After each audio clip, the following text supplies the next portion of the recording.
Záda, Ondro, záda, pomalu! Záda! Nes? Ne, pojďte!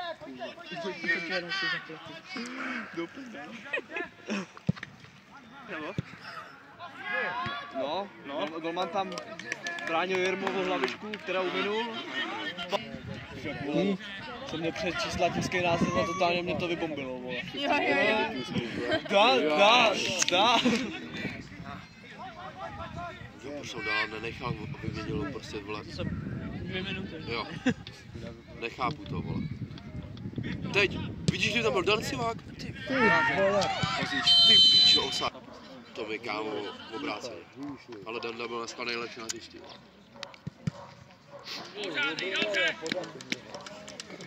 Tak on měl těličko, on se úplně rozštípal a přihrával. Ale to bylo čistý, ale. Jo, bylo. To bylo čistý. Já jsem ho hlavičko rozštípal a on si škrtnul.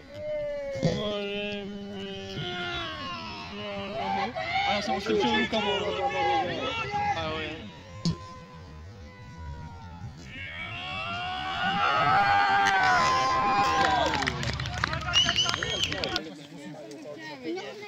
Jsme vybíral brambory třeba do 4. Já jsem to viděl, Kevina. Co je pak plače? A to je asi kolik to je. Jirka Špaček to viděl, hele, Kevina.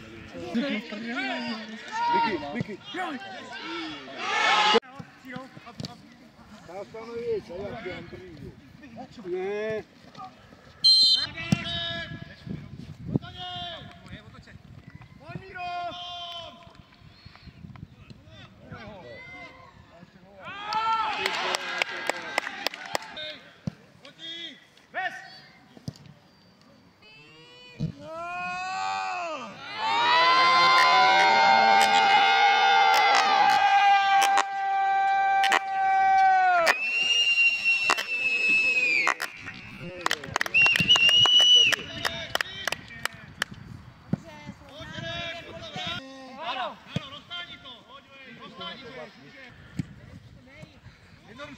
Ty, Andriju,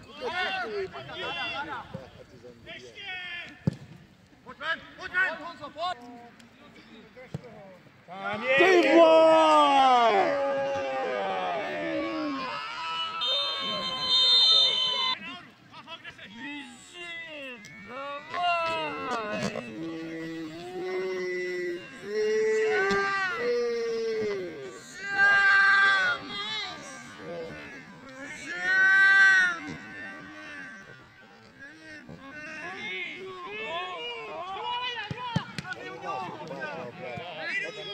Pojď!